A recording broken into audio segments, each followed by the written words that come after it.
Сәлем достар, бүгін мен булочканың рецептімен сіздермен бөлісейін деп отырмын. Оған бізге керек ұн керек, шекер, дрожж, май, сүт және де 2 орташа жұмыртқа және тұз керек. Менің каналыма тіркеліп, лайк басып, комментарий жазып кетіңіздер және де қоңыраушаны басуды ұмытпайық. Келесі видеоларды көре аласыздар. Енді бастаймыз. Ұнымыздың үстіне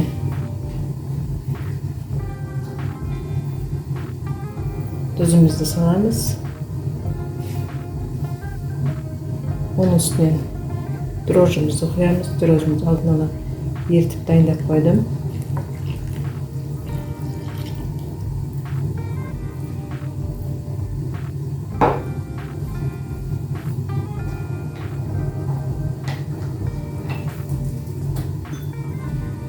Майымызды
нанымыз дайын болды, жұмсақ болып елінді. Енді осының бетін жауып қоямыз да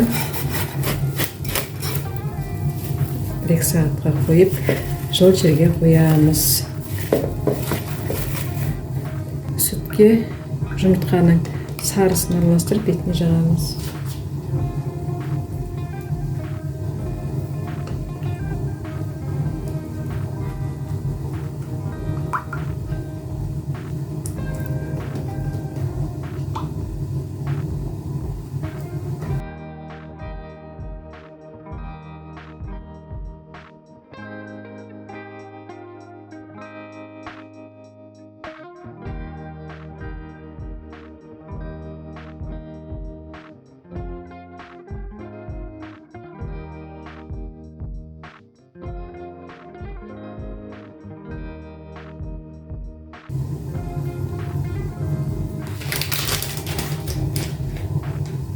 Жүз 180 градусқа 25-30 минуттен пісіріп аламыз.